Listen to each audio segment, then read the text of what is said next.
Olá, Dona Lúcia, Dani, Jô. Tudo bom, meninas? Que bom estar com vocês mais uma vez. Sejam bem-vindas ao nosso estúdio, ao nosso estudo. Sejam bem-vindas à minha casa, né? Porque vocês estão aqui dentro da minha casa. Que bom. Que bom que nós temos essa... Tá muito branco, né? Essa luz. Que bom que nós temos essa tecnologia aqui a nosso favor, para que a gente possa estar juntas. Lu, Mari, Tita, Vanessa, sejam bem-vindas, gente. Que bom poder estar aqui com vocês, a gente poder conversar. Oi, Rê, Ana, que bom. Gente, vamos orar para a gente começar? A gente sempre tem começado e terminado com uma oração, né? Pedindo que Deus esteja nos inspirando, esteja falando ao nosso coração, mudando aquilo que Ele quer mudar, mostrando seus caminhos. Vamos orar dessa forma? Vamos orar.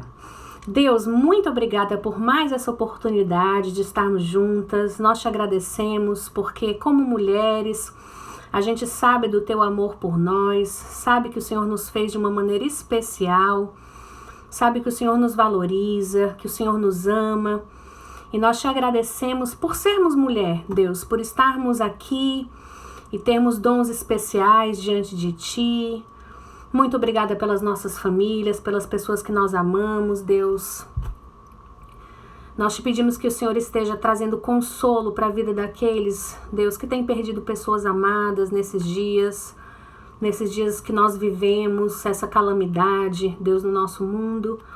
Nós te pedimos em nome de Jesus que o teu Santo Espírito, Senhor, essa pessoa de quem falamos na última live, possa de fato trazer consolo, ensino, justiça. Nós te pedimos assim, em nome de Jesus, Deus, traz aqui para o nosso meio, para essa live, as pessoas que precisam ouvir a tua palavra, ouvir aquilo que a gente vai conversar hoje, e que de uma forma especial o Senhor possa tocar o coração de cada uma dessas pessoas, Deus. Eu entendo que não sou eu que falo, mas que é o teu Santo Espírito, Senhor, que fala.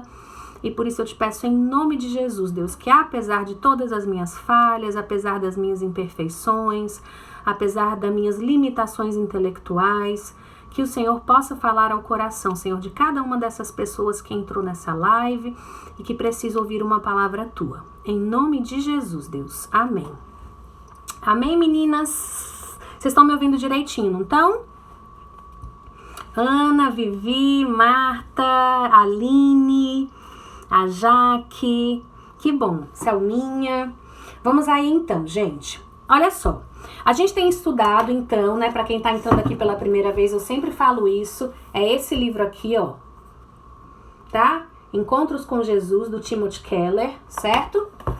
E hoje nós vamos falar do encontro de Jesus no Getsemane, tá? O encontro com o quê? Um encontro com um momento de agonia e de angústia extrema, ok? A gente já falou, gente, em várias lives aqui, de encontros de Jesus com alguns personagens bíblicos, certo? Falamos desse encontro que nós precisamos ter, que é o encontro com o Espírito Santo de Deus, que é esse nosso...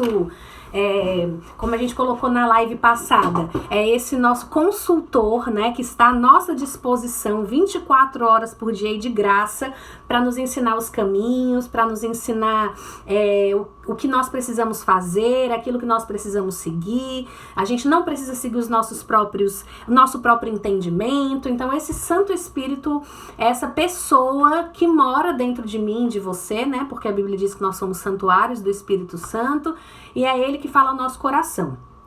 Mas hoje eu vou falar sobre um momento que vem logo depois desse momento que nós falamos na live passada, né?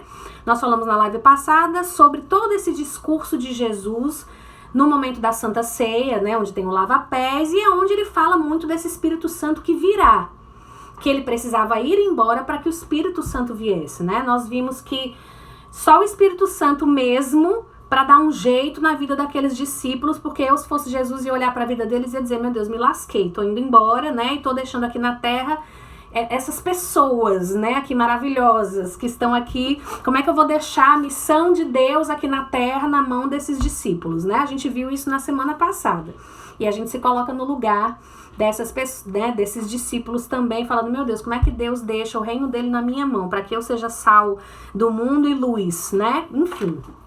Mas aí ele deixou o Espírito Santo, e é esse Espírito Santo que é nosso advogado, que nos defende e que intercede por nós e que mora dentro de nós e que nos ajuda realmente no nosso dia a dia, tá? Então a gente orou pedindo que a gente estivesse mais atenta a as coisas que o Espírito Santo quer falar no nosso coração e tudo mais, tá? Porém, em João 18, tá? A gente já vê Jesus se dirigindo ao Getsemane.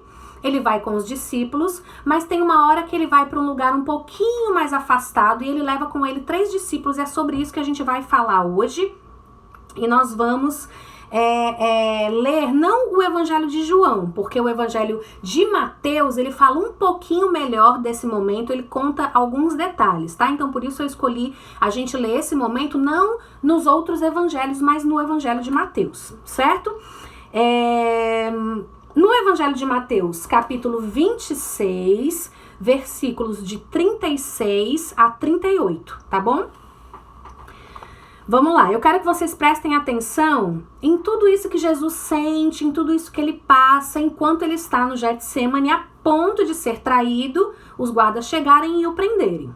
Diz assim: então, o que é esse então? Depois que eles saíram ali da mesa da Santa Ceia, tá certo? Então, Jesus foi com seus discípulos para um lugar chamado Getsemane e lhes disse: sentem-se aqui enquanto vou ali orar. Levando consigo Pedro e os 2 filhos de Zebedeu, começou a entristecer-se e angustiar-se. Disse-lhes então: a minha alma está profundamente triste, numa tristeza mortal. Fiquem aqui e vigiem comigo. Indo um pouco mais adiante, prostrou-se com o rosto em terra e orou. Ok? Primeiro ponto, eu vou ler até aí, depois a gente vai continuar a ler um pouco mais. O que Jesus diz aqui que me chama a atenção? A minha alma está tão triste que eu estou a ponto de morrer. Em outras traduções é exatamente isso que está escrito, né? Diz que ele começou a se angustiar e se entristecer e disse para eles: a minha alma está profundamente triste, numa tristeza mortal. Eu não sei você, gente, se você já teve algum momento de tristeza assim. Talvez na perda de alguém muito querido, né? Que você fica tão triste que você acha que Deus pode lhe tirar. Não tem mais vida ali pra você, né? A tristeza é tão grande. E eu, há um tempo atrás, nós recebemos a notícia de uma pessoa que havia se suicidado. E eu fiquei pensando, meu Deus, que dor é essa? Que uma pessoa sente, que é tão profunda, que faz ela achar que não vale mais a pena viver e tirar a própria vida, né? Eu imagino que era uma dor assim. A gente vai ver que não, que a de Jesus era muito pior, tá? Mas eu imagino que era uma agonia interna e mental e emocional tão grande, tá? Uma vez eu e o Mário fomos chamados por um casal que tinha uma filha adolescente e essa menina sofria de uma depressão muito profunda. E uma vez eu conversando com ela, sozinha, eu pedi para conversar sozinha com ela, né? A gente conversou bastante para eu tentar entender aquilo que ela sentia. E ela disse assim: tia, eu sinto uma dor tão grande que eu queria que isso acabasse. Eu não aguento mais sentir essa dor, né? E eu fiquei imaginando, meu Deus, que dor é essa tão grande que faz uma pessoa pensar em tirar a própria vida de fato? Graças a Deus essa menina hoje ainda tá viva, tá certo? Tentou realmente se suicidar por 2 vezes, mas está viva e está bem, né? Conseguiu sair da crise, mas muitos não conseguem, né? E aí a gente vê que Jesus, ele tá no Getsemane sentindo esse tipo de angústia, esse tipo de tristeza, que ele diz que tá a ponto de morrer. Era uma tristeza tão grande que ele estava a ponto de morrer. Mas uma coisa que eu acho muito bacana, gente, que eu amo na Bíblia, é porque a nossa Bíblia é em português e o nosso português, ele é uma língua muito pobre. E eu tava pesquisando o que significa esse começou a entristecer-se e angustiar-se. E o verbo, a palavra para essa expressão, é porque no português eles traduziram por isso aí, né? Ele começou a se entristecer e a se angustiar. Mas a palavra em grego significa, é uma palavra bem chatinha, significa ektambestai. Ektambestai. O que significa isso? Significa que enquanto ele estava caminhando, ele estava numa determinada jornada, algo o surpreendeu e mudou de figura, certo? É como se Jesus, ele estivesse caminhando ali para aquele momento do Getsemane mais íntimo com seus discípulos e ele tivesse sido tomado de uma perplexidade, uma surpresa enquanto caminhava. Como se ele tivesse visto que ele sabia que ele ia ter que morrer, ele sabia o quanto ele sofreria, mas ele não imaginava que seria uma dor tão grande. Entende? A gente só consegue substituir por começou a se entristecer e se angustiar. A gente não tem essa palavra no português, ou se a gente quisesse colocar o real significado, esse versículo ia ficar enorme, né, para poder explicar. Então, eles traduziram dessa forma. Mas significa exatamente isso. Jesus, ele se surpreende com a dor que ele estava sentindo naquele momento. Ele não imaginava que a dor ia ser tão grande assim. E você até se pergunta, mas vem cá, Jesus não era o Filho de Deus? Ele já não nasceu sabendo que ele morreria? É verdade. Ele deveria se assombrar, né? Ele deveria ficar assombrado, ser pego de surpresa. O Filho de Deus pode ser pego de surpresa por alguma coisa, né? Você se pergunta, você tem a tendência a se perguntar. Até porque a gente vê, gente, em outros relatos bíblicos de pessoas que estão próximo da morte e que o comportamento é completamente diferente. Por exemplo, a gente vê em Atos 6, né, Atos capítulo 6, versículo 15, a gente vê Estevão.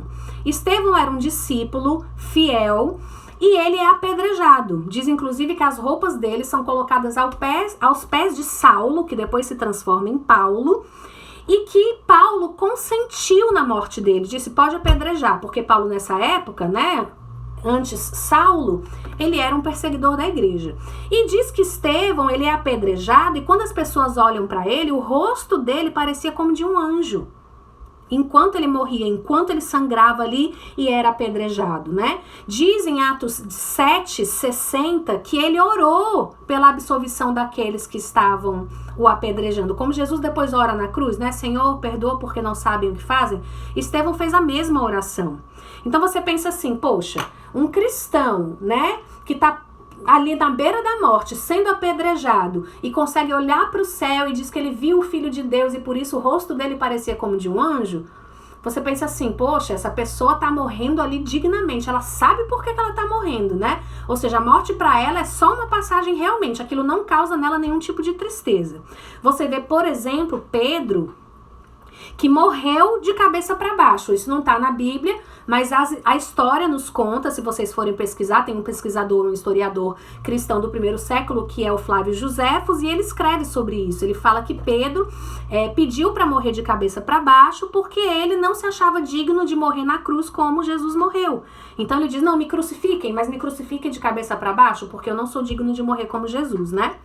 Então você vê, existem historiadores como Inácio de Antioquia, Policarpo, que eles relatam que os cristãos morriam entoando hinos, olhando para os céus, né? E que isso inclusive era uma coisa que chamava muito a atenção das pessoas da época, que diziam assim, que crença é essa que faz com que essas pessoas enfrentem leões, enfrentem as fornalhas quentes, rindo e cantando hinos?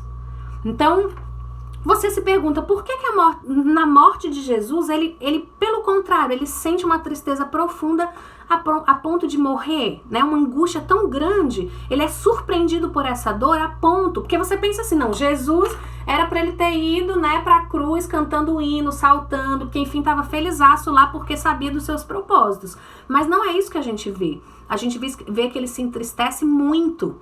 E ele se angustia muito. E ele é surpreendido porque ele não imaginava que a dor seria tão grande.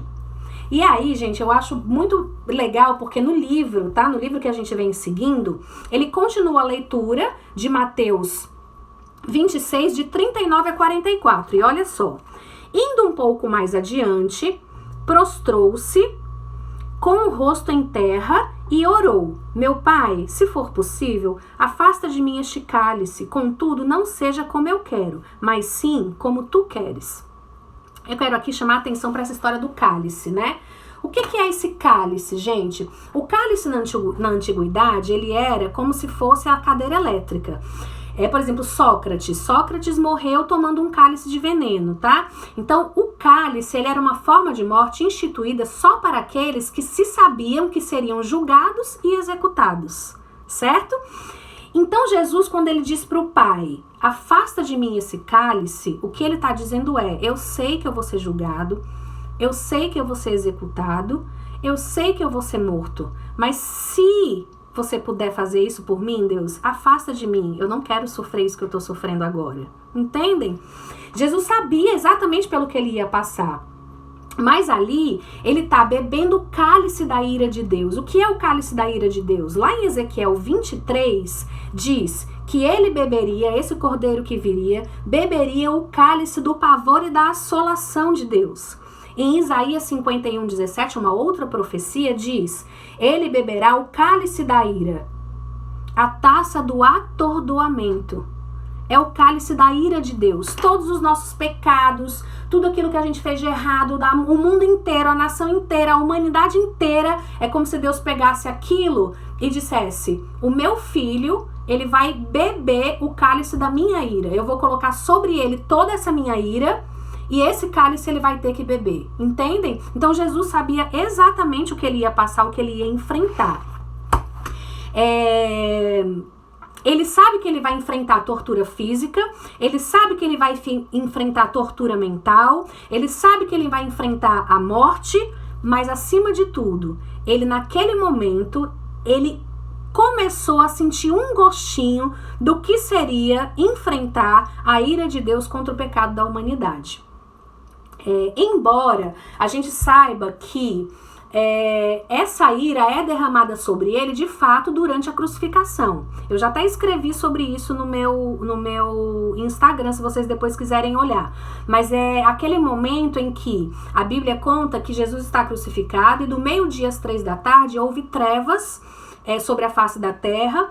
E a treva, ela é um símbolo de que Deus se distanciou, de que a luz se apagou, né? E diz que Jesus ali na cruz, ele diz, Deus meu, por que você me abandonou? Então é como naquele momento ele recebe de fato sobre ele a ira de Deus. É como se Deus naquele momento tivesse realmente se distanciado completamente de Jesus e tivesse o abandonado ali, porque a gente serve a um Deus que é santo e que não pode se misturar com os nossos pecados, certo? Então naquele momento Jesus sente de fato a ira de Deus. Mas aqui no Getsemane é como se ele sentisse um certo sabor, é como se Deus colocasse assim, ó, no nariz dele um cheirinho do que seria essa ira de Deus. E por isso ele pede, Senhor, afasta isso de mim. E ele diz que tá para morrer. Porque a morte de Jesus, ela não foi como nenhuma outra morte de nenhum ser humano na face da terra. Nem de Pedro, nem de Maria, nem de José, nem de Paulo, nem de ninguém. Todos eles, alguns deles, né, desses que eu citei, foram martirizados, mas a morte de nenhum deles, inclusive de Estevão, né, que a gente vê que o rosto resplandecia, nenhum deles teve a morte que Jesus teve, porque nenhum deles precisou beber do cálice da ira de Deus. Entendem?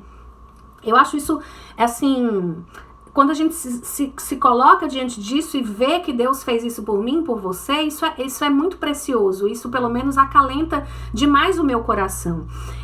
Um exemplo que eu achei bacana é que é como assim, alguém que vai no dentista, tá? E ele sabe que ele vai ter, eu tô com essa dor de dente, vou ter que ir no dentista. Ele sabe o que ele vai enfrentar, mas ele só sabe mesmo uma vez que ele tem enfrentado aquilo, né? Uma vez, gente, quando eu usei aparelho, eu descobri, fazendo aquela raio-x dinâmico, panorâmico, né? Que eu tinha um mesodente. O que é um mesodente? Era um dente encravado no meu crânio, atrás do meu nariz, certo? Só eu mesmo pra ter isso. Aí a minha dentista disse, Cíntia, pra gente colocar o aparelho em você, você tem que retirar esse mesodente. Por quê? Pode ser que eu era dentucinha, certo? Então, pode ser que a gente vá tracionando o seu dente para trás, e se o seu incisivo encostar nesse mesodente, essa raiz pode ser absorvida e você perde o seu incisivo. Então, a gente não pode colocar o seu aparelho enquanto você não tirar esse mesodente. Aí eu falei, dói? A primeira pergunta, né? Ela falou, assim, não é uma coisa muito gostosa, né?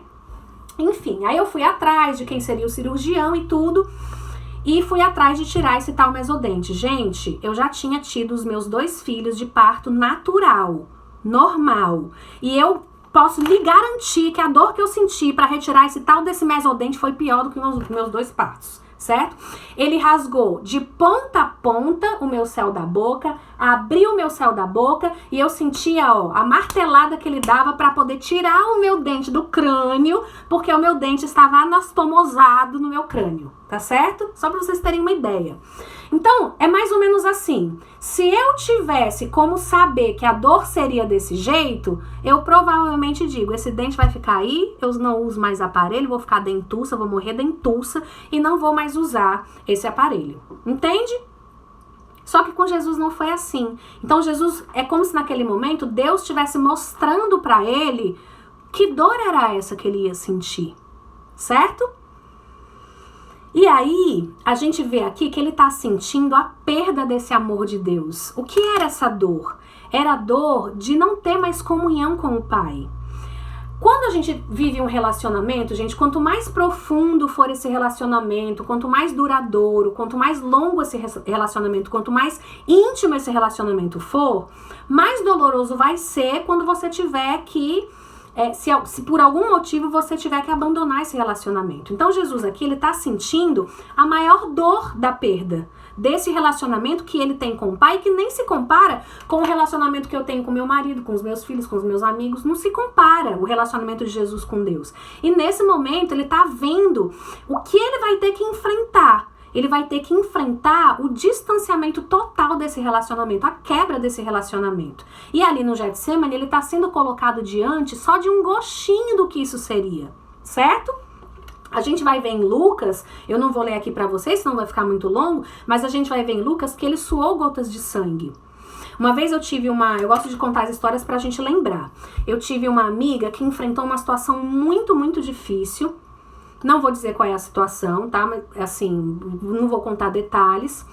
Mas quando nós nos reunimos para conversar com ela sobre toda essa situação, eu lembro que ela chorava muito de cabeça baixa contando. E eu me lembro que eu olhei para ela e eu comecei a ver surgirem no braço dela, aqui no peito, umas manchas. Algumas vermelhas e outras até mais roxas, né? E aí, depois tinha uma psicóloga presente e ela estava explicando que provavelmente o tormento dela e a angústia que ela estava vivendo era tão grande que era como se os capilares de uma pessoa que é mais frágil tivessem ali superficialmente na pele se rompendo, né? Então, eu imagino que Jesus sentiu exatamente isso quando diz que ele suou gotas de sangue, tá? Foi o suor ali da agonia, ao mesmo tempo desse tormento que ele estava vivendo em saber que ele experimentaria a ira de Deus, tendo um gostinho disso, e aí ele sua gotas de sangue. Jesus, ele não morreu a morte que nós deveríamos ter morrido só. E ele viveu a vida que nós deveríamos ter vivido, certo? E ele então tinha todo o direito de diante do Pai dizer coisas assim, ó. O texto aqui no livro diz que ele poderia ter dito assim com a maior justiça e segurança do mundo. Por que eu deveria, eu que tenho vivido desde toda a eternidade, desfrutando do amor do Pai, lançar-me dentro dessa fornalha por eles, que jamais conseguirão me retribuir por isso?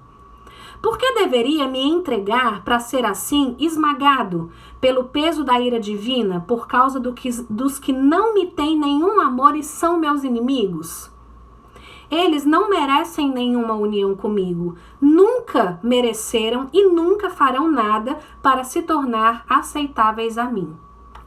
É ou não é verdade, gente? Jesus podia ter dito para o Pai o seguinte: tô a fim disso aí não quero enfrentar isso, tô sabendo aí agora como é, tô vendo a dor que vai ser e eu não quero enfrentar isso. Ele tinha total direito, principalmente olhando lá para os discípulos, ó, que estavam com ele na Santa Ceia, né? E que disseram, meu Deus, é por esses aí que eu vou ter que morrer? Eu imagino Jesus orando, quando ele ora, ele diz que ele ora pelos que ainda virão. Eu imagino Jesus orando por mim. Pela Cíntia, não merece que eu morra por ela. Mas, gente, o que é fantástico é que a dor de Jesus era grande, mas o amor dele era infinitamente maior. E eu louvo a Deus por isso, porque esse amor é que é derramado sobre a minha vida e sobre a sua vida. Algumas coisinhas a mais a gente aprende nesse momento aqui de Jesus no Getsemane. Uma é a integridade dele. Ele estava ali no escuro, ninguém estava vendo, né? E mesmo assim, ele foi completamente íntegro. Isso é uma questão, gente, de estilo de vida. A gente tem pessoas que, estando bem, ela é uma pessoa. Se ela passar por uma dificuldade, você der uma espremidinha, a pessoa muda completamente. Não tem pessoas assim, né? Isso não é ser íntegro. E Jesus foi completamente íntegro. Uma outra coisa, a gente aprende a orar com Jesus nesse momento, porque ele não usa máscara. Ele diz exatamente para Deus o que ele está sentindo. Senhor, se você puder, afasta de mim esse cálice. Porém, o que ele diz? Que não seja feita a minha vontade, mas a tua. Ele, apesar de estar ali sentindo o cálice da ira de Deus, ele confiava completamente na vontade de Deus para a vida dele. Vontade que era boa, perfeita e agradável, porque é isso que a Bíblia nos diz sobre a vontade do nosso Pai. Ele pede 3 vezes para que Deus o afaste disso. Mas no final ele diz, Senhor, mas que não seja feita a minha vontade, seja feita a tua vontade. E depois a paciência dele com as pessoas, né? Porque ele retorna, os discípulos estão dormindo, ele chama algumas vezes, eles estão dormindo, ele diz, vocês não puderam vigiar comigo nem por 1 hora, né? Mas ele diz assim, o espírito está pronto, mas a carne é fraca. É como se ele estivesse dizendo, eu sei que vocês não conseguem, a carne de vocês é fraca mesmo. Ele tinha milhões de coisas ali para dizer, ruins para aqueles discípulos, mas ele enfatizou o que ele conhecia, que era o fato deles serem feitos de carne e ele saber que de fato a carne é fraca. Ele sabe que a sua carne é fraca, que a minha é fraca, tá?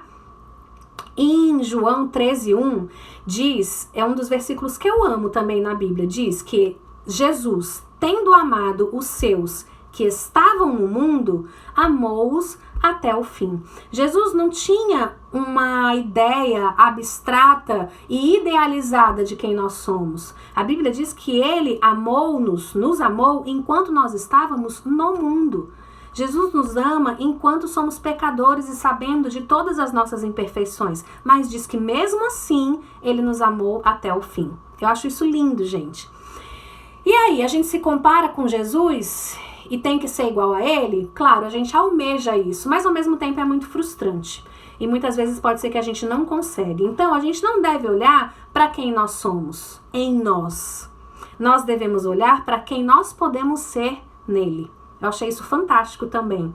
Nós devemos vislumbrar aquilo que nós podemos nos tornar. E isso é maravilhoso. E aí, gente, eu quero terminar com isso, tá? Eu acho lindo quando Paulo diz que quem nos separará do amor de Cristo? Por que Paulo pode dizer isso? Porque se o cálice da ira de Deus não foi capaz de separar Jesus, separar o amor dele de mim, nada mais nessa vida vai ser. Não existe nada que eu faça que possa me separar do amor que Deus sente por mim. E aí tem aquela música que a gente canta que é, né, referente a esse versículo que está lá em Romanos 8:39, que diz, quem nos separará? Se você sabe, né? Canta aí junto comigo. Do amor de Cristo será tribulação, angústia ou perseguição, fome ou nudez, perigo ou espada, nada pode nos separar.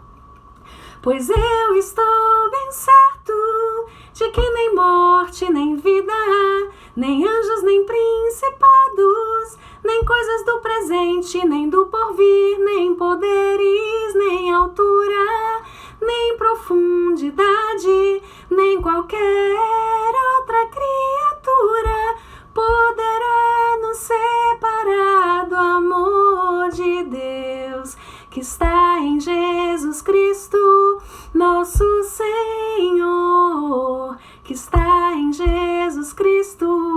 Olha o refrão. Nada, repete. Poderá nos separar, nada. Gente, eu amo essa música, porque de fato, quando você vê tudo isso que nós vimos aqui agora, nada pode nos separar do amor de Deus. E é isso que eu queria que você entendesse hoje com esse estudo. que muitas vezes quando a gente se encontra em situações de angústia, eu queria que você lembrasse que a gente serve a um Deus que está vivo, que entende tudo que você passou. Não existe situação de angústias que você viva que se compare a que Jesus viveu. Mas é Ele que é o nosso advogado, Ele advoga por nós, é Ele que nos cura, é Ele que nos abençoa, é Ele que cuida de nós. E nada do que você faça pode me separar do amor de Deus. Pode te separar do amor de Deus. Amém, meninas?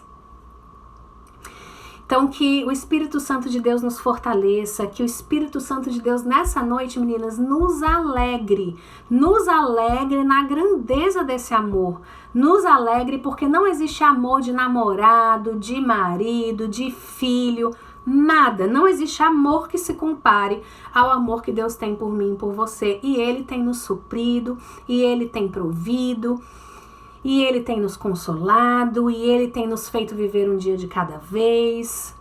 Nada pode nos separar do amor de Cristo. Amém? Vamos terminar com uma oração, então, pedindo que esse entendimento possa fazer parte da nossa vida. Senhor, muito obrigada, Deus, muito obrigada pelo cálice da ira de Deus que o Senhor tomou naquela cruz, Deus, por mim. Muito obrigada porque mesmo tendo estado diante do cheiro desse cálice no Getsêmani, mesmo assim, o Senhor escolheu enfrentar aquela cruz e mesmo assim escolheu beber esse cálice. Eu te agradeço por isso, porque não existe amor maior do que esse, não existe amor que possa me salvar como esse amor que me salvou. E eu te peço em nome de Jesus, Deus, que se tem alguém que está ouvindo essa live e que não tem consciência, Senhor, desse amor, que essa pessoa possa ter o seu coração nesse momento inundado, Deus, por isso. Inundado por esse sentimento, inundado por essa alegria. Eu te peço assim, Senhor, em nome de Jesus, que nós possamos lembrar disso, apesar de todas as dificuldades que estamos vivendo, todas as angústias, todas as ansiedades, Deus. Existem pessoas desempregadas, existem pessoas perdendo sua vida. Mas nós te pedimos, Deus, em nome de Jesus, que o Senhor nos faça lembrar a todo instante desse amor que morreu por nós e que nos livra de todo o mal. Eu te peço, Senhor, assim, pela vida dessas pessoas que estão aqui comigo nesse momento orando, pela vida das pessoas que irão ainda assistir essa live depois, em nome de Jesus, porque nós sabemos que o Senhor nesse momento nos escuta. Amém. Amém, meninas. Mais uma live, mais um tempo juntas. E aí a gente tem mais 2 capítulos apenas, tá? Terça e quinta que vem e a gente encerra o livro. Se eu vou continuar com as lives, não sei ainda. Acredito que sim, tá? Vou ver um outro material, de repente, pra gente estudar. Mas a gente ainda tem live terça que vem e quinta que vem, tá bom? Um beijo pra vocês. Deus abençoe vocês. Amo cada uma de vocês, viu? Beijo.